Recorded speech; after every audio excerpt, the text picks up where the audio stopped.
to another episode of The Relationship Theory. Here we take difficult emotions and we talk them out like they are a regular conversation. This morning,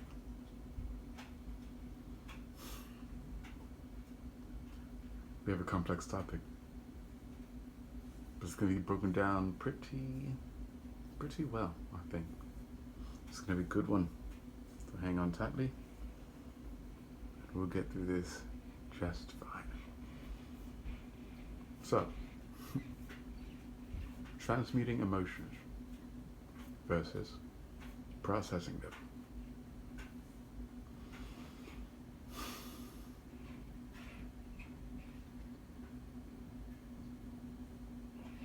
Transmuting is like fishing.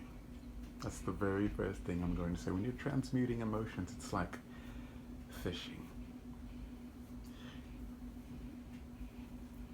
And it's really good for the subconscious and unconscious emotions that swirl about each and every day. Not so much the conscious, because the conscious is pretty close to reality, as you know, to an actual thought and what's going on around you. But when it comes to the subconscious and unconscious emotions that you're feeling, transmutation is your friend. And what I mean by this is, it's like fishing. See, when you have feelings and you don't know what that feeling is, what transmutation allows you to do is to summon up its best representative, summon up its best, counterpart to the emotions that you're feeling. Not representative, but counterpart to the feelings that you have. Because you don't know where the emotion is coming from, but you most certainly do know whether or not it's conscious or subconscious, how that emotion would apply to your present day reality and world as you know it. And with that, transmutation is really helpful, because unlike processing emotions, which I'll get to in just a moment, you don't have to deal with the weight. It's like with transmutation, what you have is a ready-made formula, a ready-made substance available for consumption, right? There's very little struggle outside of what you need to transmute. And so, as you transmute the emotion, you get to apply that in your present day reality, and manifestations can occur so much more easily.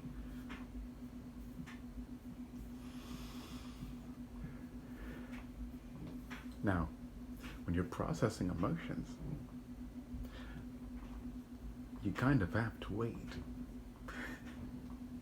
You kind of have to go through the ups and downs, the topsy-turvy notions and emotions that are swarming about you, and you have to actually have a focal point and direct that energy towards something meaningful to you.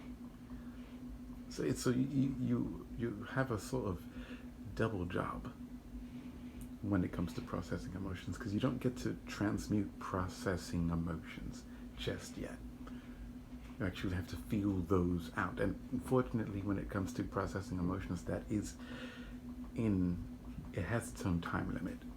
It has its own time expanse. When you're processing emotions, you go through something, you go into something, you go into an experience with which when you come out, you can say, I've processed the emotion. And the results show. Transmutation is what can occur after a processed emotion occurs as well.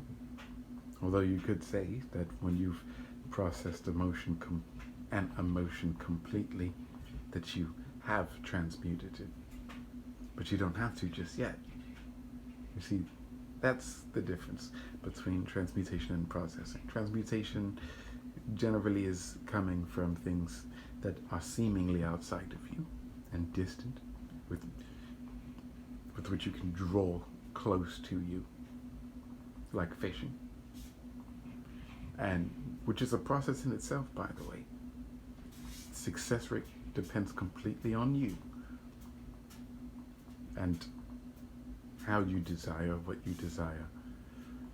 And processing emotions, you are kind of fishing without the rod. You're fishing without the rod when you're processing. It's like you are the fish and the rod when you're processing emotions. So if you feel things like sadness, grief, jealousy, anger, envy,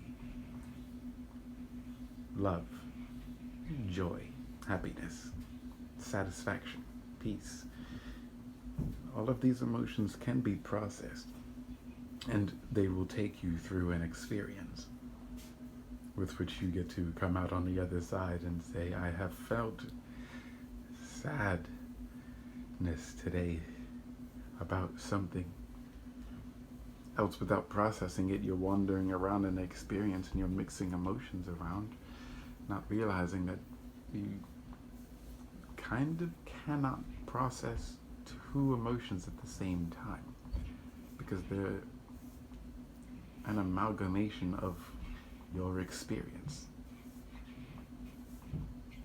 Everything your experience is to you is what you're processing. And when you're finished with what it is that you're processing, you get to say, I have felt this emotion. You get to do what you want with it. That's this episode of The Relationship Theory.